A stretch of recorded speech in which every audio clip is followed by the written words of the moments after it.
তো আওয়াজের প্র্যাকটিস করব আমরা 5 থেকে 10 মিনিট দৈনিক। ইল্লা মা শা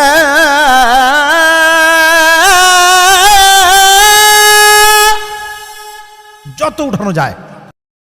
আল্লাহ সুবহানাল্লাহ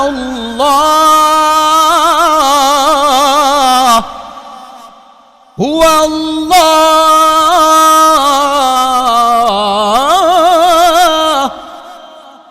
মুহাম্মাদুর রাসূলুল্লাহ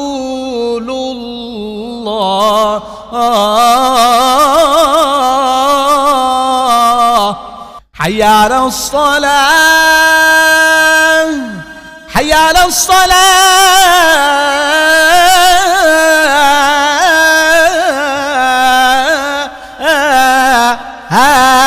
এইভাবে আওয়াজকে বাড়াতে হবে। ইল্লা মা শা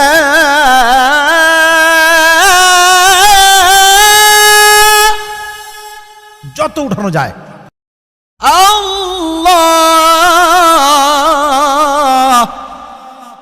এইভাবে 5 থেকে 10 মিনিট।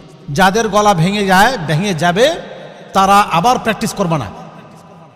এখন যদি মনে করো যে হুজুর কইছে চিল্লায় ফাড়ায় আলম আজকা, তাহলে গলা স্থায়ীভাবে নষ্ট হয়ে যাবে।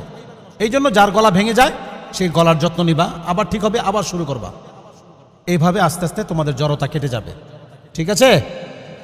আমি সকলের জন্য দোয়া করি, আল্লাহ পাক যেন আমাদের সকলকে সুন্দর করে আল্লাহ রসুল যেভাবে বলেছেন, যেভাবে শিখিয়েছেন সেভাবে পড়তে পারি, সেই তৌফিক দান করেন।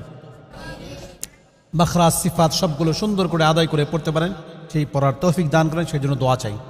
এবং সকলেই আমরা দোয়া করব, দেশে যে বালা মুসিবত চলতেছে আল্লাহ পাক যেন আমাদেরকে এই বালা মুসিবত থেকে হেফাজত করেন।